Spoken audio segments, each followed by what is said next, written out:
In this video we're going to take a look at normal and displacement maps, and in particular the workflow between working with high resolution content in Mudbox and transferring that back into 3D Studio Max. Before we look at the actual workflow then, let's take a quick look at the actual maps we'll be dealing with so that we have a proper understanding of what the difference is. So here we have a simple plane inside 3D Studio, and it's been rendered out, and you can actually see that it's very low resolution. You can see the lack of detail here. I think it's about 16 quads in all. And the first kind of map that we could actually add to this would be a standard bump map. And if we look at that, you can see that the bump map might look something like this, where it's essentially just a black and white image, and it's nothing more than a lighting trick. So we're still dealing with the same low resolution geometry, but we're actually placing this image and using that for lighting detail. So it gives the illusion of detail without actually changing the topology of the object itself. Now, as time went on, they found a way to improve upon this by introducing the concept of normal mapping. So normal mappings are really like bump maps, but they take them to the next level. They're color versions, and they actually contain directional data. So they have X, Y, and Z data in them. And so what that means is that you get a more realistic effect. It's still a trick, it's still a lighting trick, and you're still working with low resolution geometry, but the effect is that much more realistic. So beyond normal mapping, which is just a lighting trick, we then have displacement mapping, which is sort of the next stage. And here again you can see that we've got a black and white image. This time though, instead of being a lighting trick, what actually happens is when you apply a displacement map to geometry, when you hit the render button at render time, you actually subdivide the mesh and you create lots and lots and lots of polygons. It becomes a very high resolution mesh, and then the actual mesh itself gets moved up or down according to the white or black areas of your map. And so you actually get real geometry, and you can see in particular we've got these little details like these stones which are now actually protruding from the surface of our geometry instead of just being a lighting trick. So this is sort of the next stage. And then finally, the advancement to this, like normal mapping was to bump mapping, is vector displacement maps.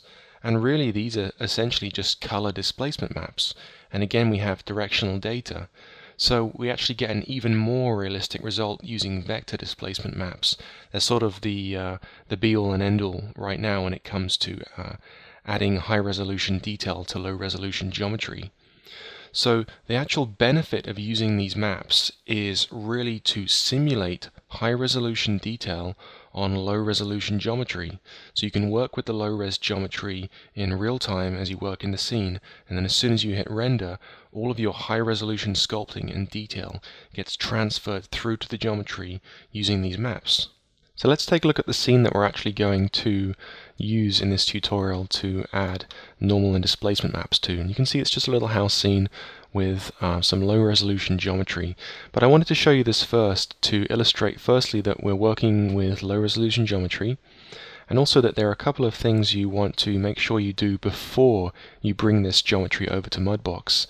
And in particular, if we look at any one of these objects and come down to the properties here, we'll actually see that I've applied a NURMS subdivision to this. And the reason I've done that is so that you can see, if I turn on my edit poly modifier, you can see the low resolution cage here, and you can see the smoothed NURMS result underneath.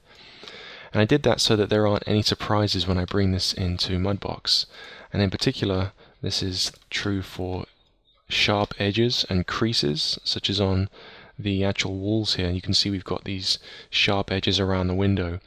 And again, if we come down to the edit poly modifier and look at those subdivision areas, you can see that I've applied a NURMS subdivision to this as well. And what I did was I actually specified creases on the areas that I wanted to stay sharp, and I left the areas that I wanted to be smoothed out, like the rounded edges here, I left them as is. And that way I know exactly how this is going to look when I bring it into Mudbox. The other thing I wanted to talk about was the use of your UVs, and more importantly, making sure that you actually get these set up before you start sculpting on this.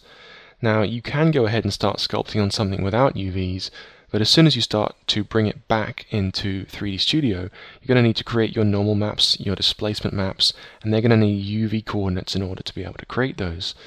So what I've done here is I actually, even though this is created of multiple sections, if I grab all of these pieces here, I created one map for the house and another map for the ground.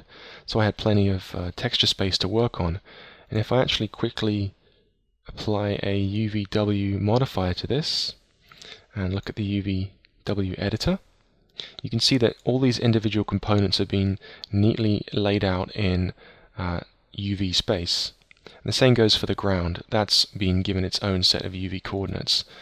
So with that said, we can then look at the sculpting that I've done inside Mudbox and where to go next. Here we are then in Mudbox, and you can see some of the sculpting that I've started doing on this model. And this is actually a pretty dense scene, and I've done it on purpose to try and sort of exaggerate the effect here. But you can see that I've added quite a few levels to each of these pieces of geometry. So why not export this straight out to 3D Studio? Well, like I said, it's a really dense scene, and if I were to just bring this into 3ds, it would just not be able to handle it and it would just crash. And so using maps in this way, we're able to fake or simulate this detail either through normal mapping or displacement mapping, and it helps speed up our workflow. We're going to approach this by actually extracting two different sorts of maps. And what I've done is I've tried to sculpt the geometry based on that idea. I'm going to use normal mapping only for the house, and I'm going to use displacement mapping only for the ground. And the reason for that is if you look at the house, you can actually see that the detailing is sort of just surface detailing. It's just there to add a little bit of texture and to make it look sort of add a bit of interest, some wood grain on the windows and the door, and sort of this plaster effect on the walls.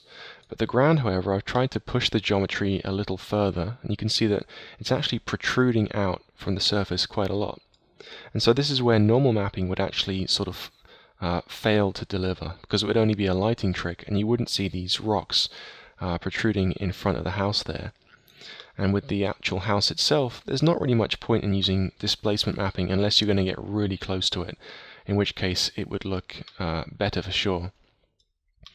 So that's the plan of attack. A couple of things I wanted to point out beforehand, though, before we actually get started, is to just double check your UVs. So if I select the roof, for example, and I'm going to lower this down to the very lowest subdivision level, level 0, look at the UV view, and as I step back up through the subdivision levels, you'll see that each level has its UVs. By default, that doesn't always happen when you import from 3D Studio. You start adding your subdivision levels, and they're lost. Your UVs are lost at these higher levels. It's a very easy fix, though. You just go to UVs and maps with your object selected and just go recreate level UVs, and everything would be fixed. But you want to go through each of your individual pieces of geometry, and you want to make sure that your UVs exist for that geometry so that we can actually create or bake out these maps that we're going to build now. So with that done, let's bring the roof back up to its highest level so we can see what we're doing. And I think for now I'm actually going to hide the ground layer because it's sort of slowing down my scene a lot right now. So I'm just going to pull this over here, temporarily hide the ground layer. And let's export some normal maps for the house. So I'll begin by grabbing all of the geometry that makes up just the house. So I'll do a shift select right to the top, and then I'll deselect the ground because obviously we don't need that. And then I'm going to go up to UVs and maps and extract texture maps, and I'm going to create a new operation.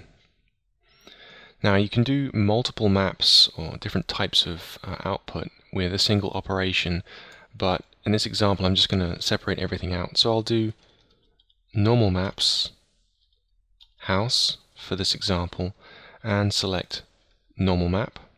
Let's bring this down so we can see it. And then what I'll do is I'll add the selected geometry to the target models, and you can look at the image here. It sort of gives you an idea of what's happening. The target models are the low resolution models, and then the source models are the same models but at their highest subdivision level, the high resolution mesh. And then what the software does is it makes comparisons between the low and the high and generates a map with the difference stored as texture data. So we can simply add selected again into the source models, and you'll notice that the target models are all listed at their lowest subdivision level, and then the source models should be listed at their highest subdivision level, and by default that's what you want. So what I'm going to do is select the option to smooth target models. That typically gives me the best results there. And we'll come down here and look at the different approaches. For the method, the default approach is raycasting, and what this does is it actually shoots multiple rays, tons of rays into the scene, and they actually bounce off each of your objects, and it records all the fine surface details and saves those directly into your texture map. The samples that it actually uses are by default furthest outside. You can set inside or closest to low res mesh, and what this really means is just the different approaches it uses to compare and save those details. And if you hover your mouse over it, you can actually see a little cheat sheet that sort of explains each of those approaches. Now, search distance, what I usually find is if I click on best guess, that gives me an appropriate value that's set to the scale of my geometry. And I don't normally find that I have to set test both sides to true, so I'm going to leave that off by default because it'll be faster.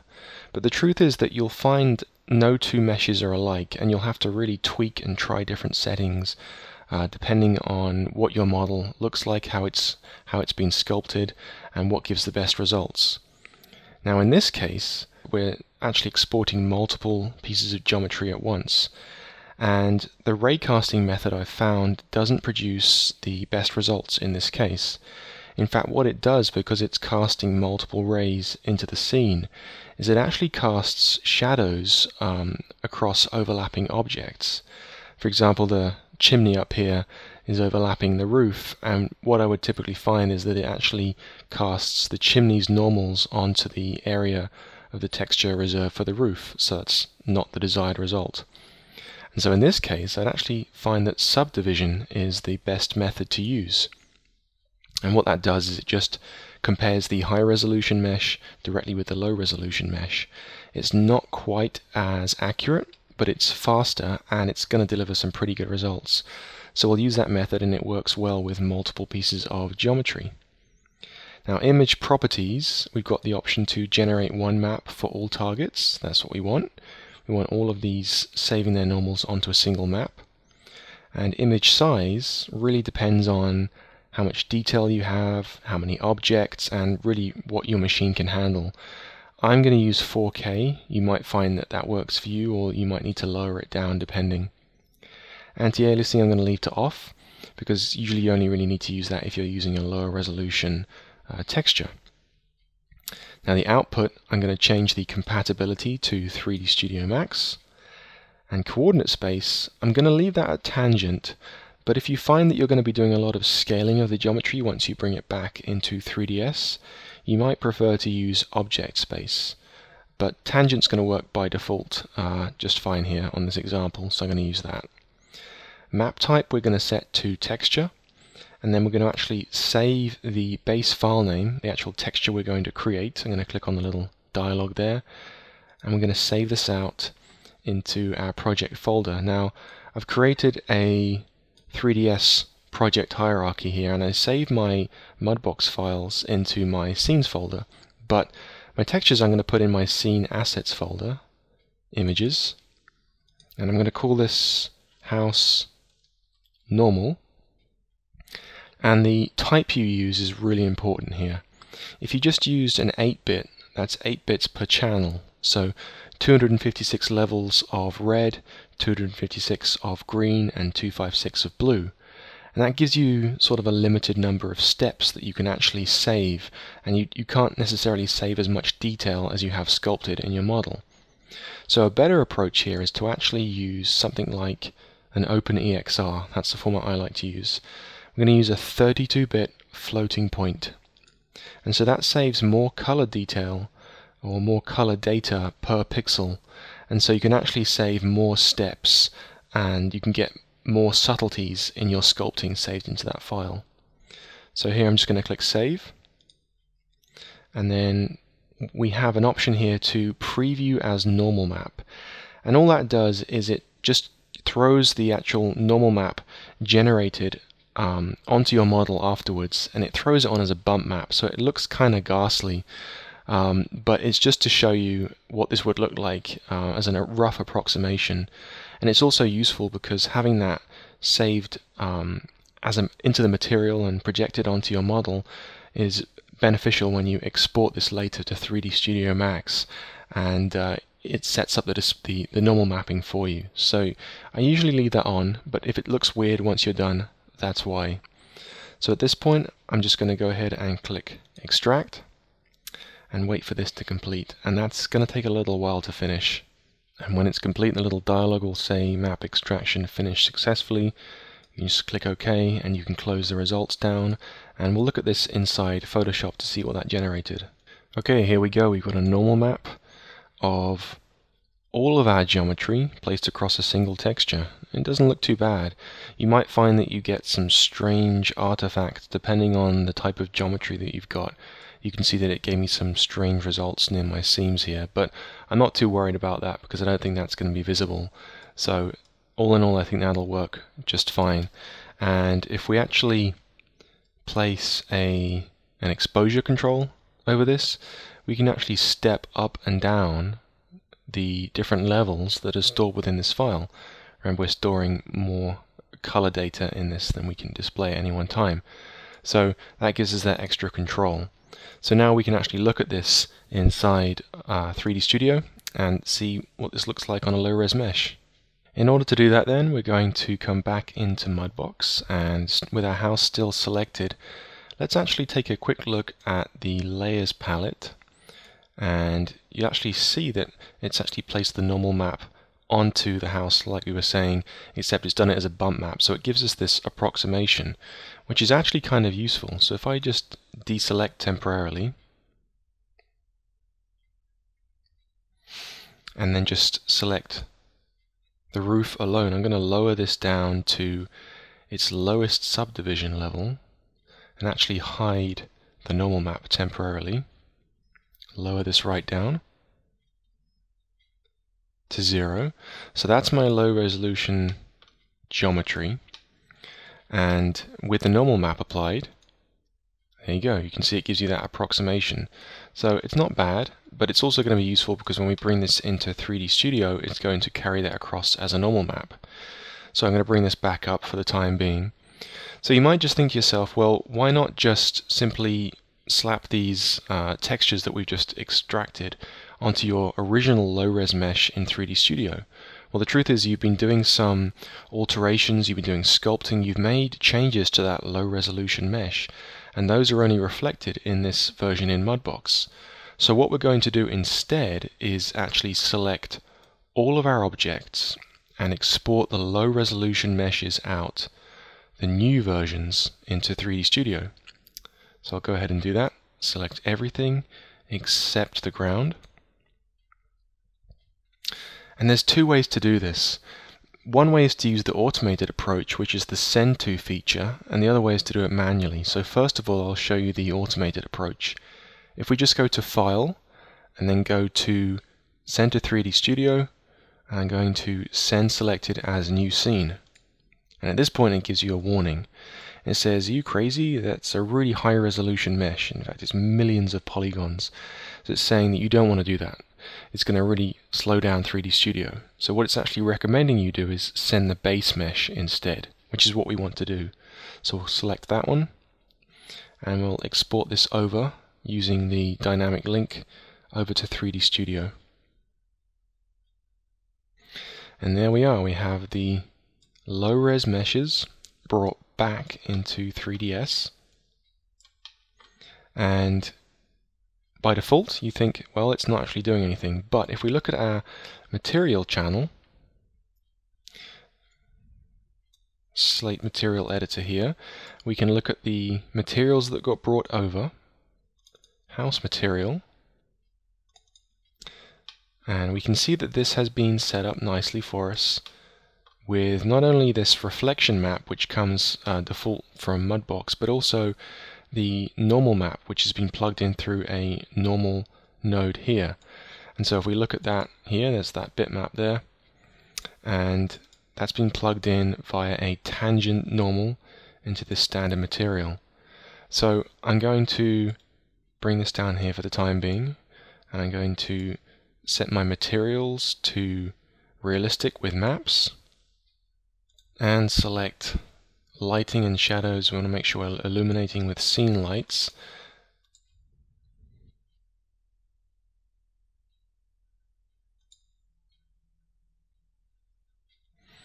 And it'll update my scene, and if I zoom in, you can actually see it's already an approximation of what this normal map looks like on the geometry here. Now obviously it's only going to display at the quality level that your graphics card can cope with, but if we were to do a render of this, we'll be able to see these normal maps in action.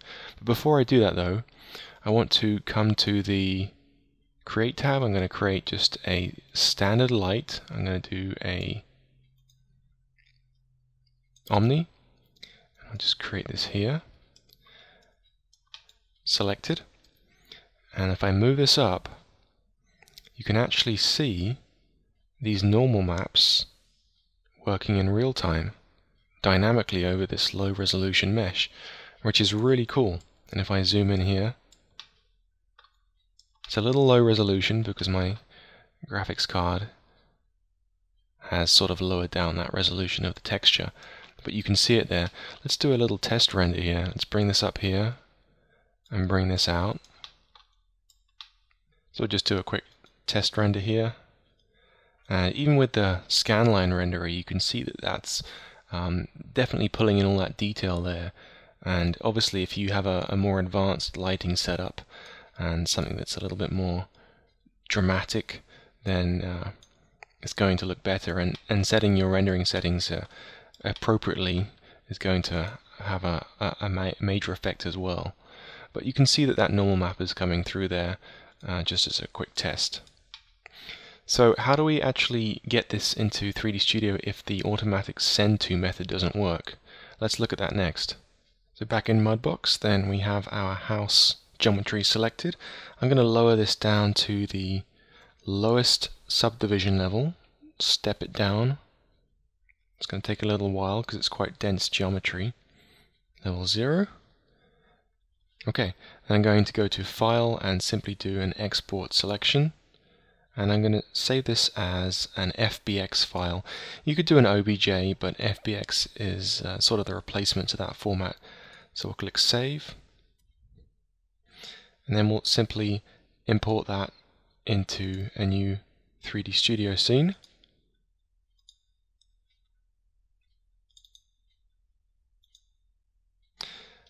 Okay, there's our geometry. Now, by default, because we used an FBX file, everything's come across pretty much the same as if we had used the send to feature. So one thing to bear in mind with that and with the send to feature is that the materials that it brings across, if we look at this guy here, are not actually the ones that you exported, they're actually copies. And so Mudbox does creates an EXR, creates a copy of that file when you export it. And so it's coming in from a different folder from where you originally saved that texture. So that's something to bear in mind, and it's one reason to do this manually as well. So let's do that. Let's just delete this existing material that got brought in, and we'll create a standard material. I think I might increase the specularity a little and the glossiness so we can kind of see what's going on, those details. So we actually place the normal map in the bump channel. So we double click on the input node there. Don't be tempted to simply bring in the normal map. What you need to do is attach a normal bump node. So I'll double click that, and then into the normal channel of this bump node, double click the input. Now we can import as a bitmap that existing EXR. So housenormal.exr. Click on open and import that. We've just created the same setup that Mudbox did when it actually exported this out. So it's relatively easy. One thing you want to really make sure of though is that on the normal bump node, make sure the method is set to tangent in this case, or whichever mode you exported from Mudbox. That's really important.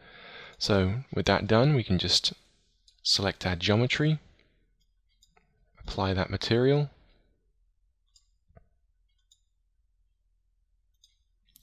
and again we'll do realistic with maps.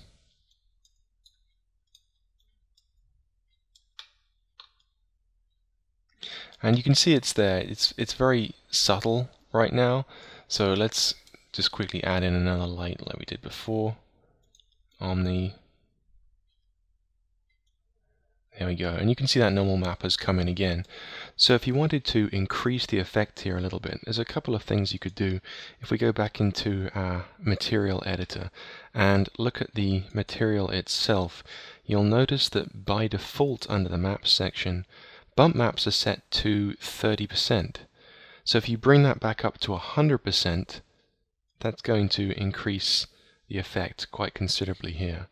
And then if you wanted to improve the quality inside your viewport, you can actually go to your viewport configure settings here, and then look at the display performance, and you can tweak these values to represent the textures at whatever size your graphics card can essentially handle. So I'll put these up to 2048. Remember that we imported a 4K texture, but already you can see that's looking better in our viewport.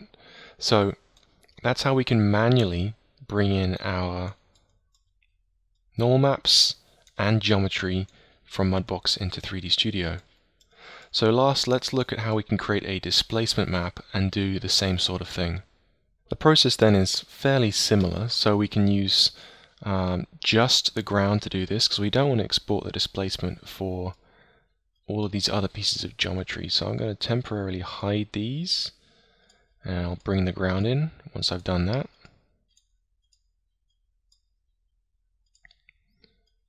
And show the ground here.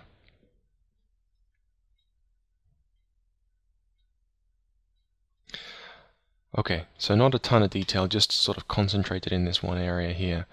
So what I'll do is I'll just select the ground. I'm going to go to UVs and maps, extract. There's our previous operation. Let's do a new one.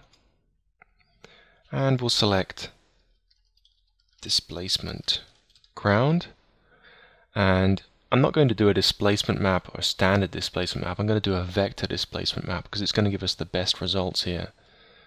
So, same as before, we want to make sure to add selected. We add the low level target model, smooth target models, and we also add the high level source model. And again, we're going to generate one map for all targets, and image size, I'll set this to 4K again, leave anti-aliasing off. Vector space, you can again set this to tangent. I usually get best results if I set this to object, so I'm going to go ahead and do that. And map type to texture, base file name.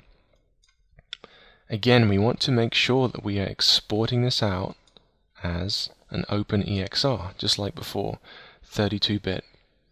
Only this time I'm going to do ground displacement, click on save. It gives you a warning about extensions, don't worry about that. And bits per channel, and again we can preview the vector displacement map as a bump channel in Mudbox.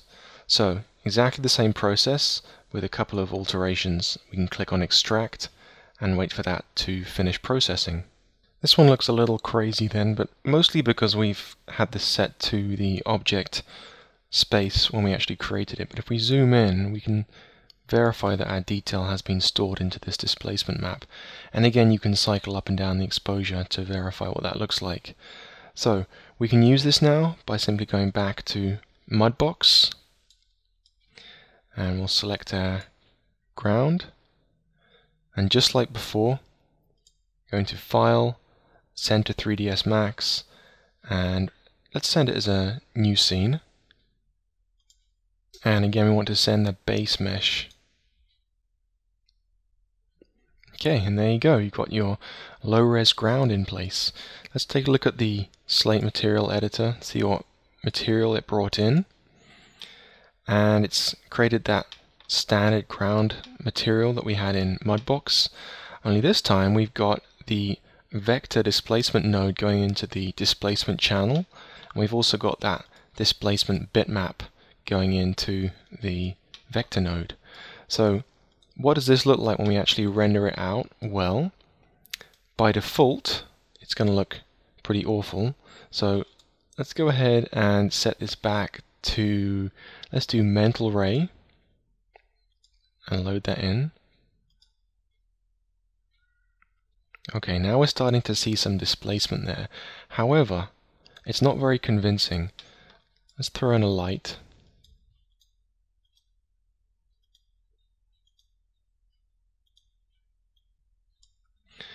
So it's a little more dramatic.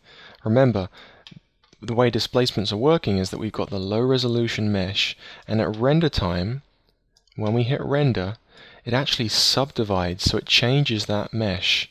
It subdivides it and actually builds in real detail. So it's actually trying to mimic the mesh as it looks inside Mudbox.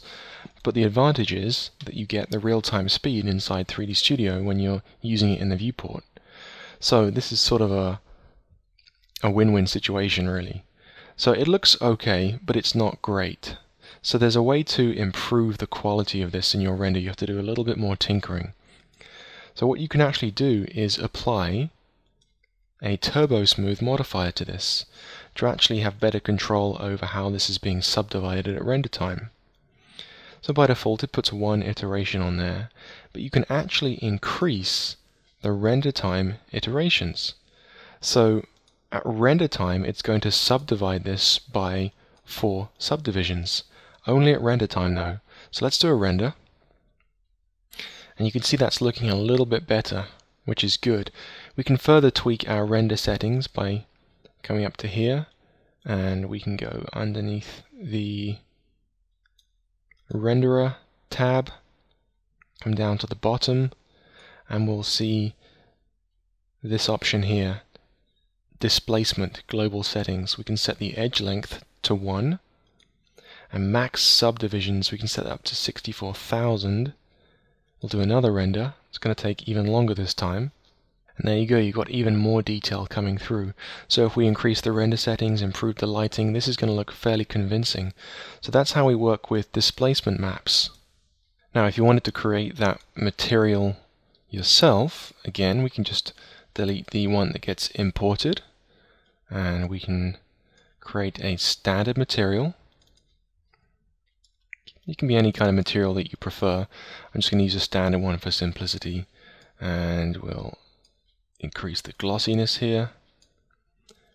And I'm going to bring in to the displacement node, so I'll just double click that. I'm going to bring in a vector displacement node.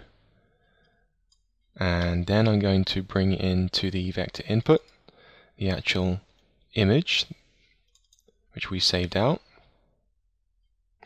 which is our ground displace.exr. Okay. Now the really important thing to remember here is that when we created the vector displacement map, we set its space to object. So underneath the vector node, we want to make absolutely sure that we change the method from tangent to object if you did the same thing. So be very cautious about the space that you've selected when you export these maps out. But that's essentially it. We can attach this to that ground, then we can go ahead and render that out again, and we get more or less the same results, except with a little bit more specular highlight. So the workflow is more or less the same. You just have to be cautious about how you build your materials and how you set those up.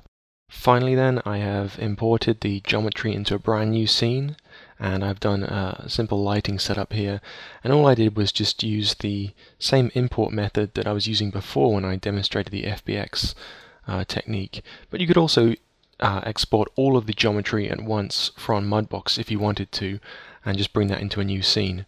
So I've added in some lights and just this helps to present our model a little bit more. So if we take a look at the render output from this, then look at a wide shot, you can see that the normal mapping, especially under this lighting condition, is quite subtle, but you could again continue to tweak and increase the intensity of that normal map if you wanted to.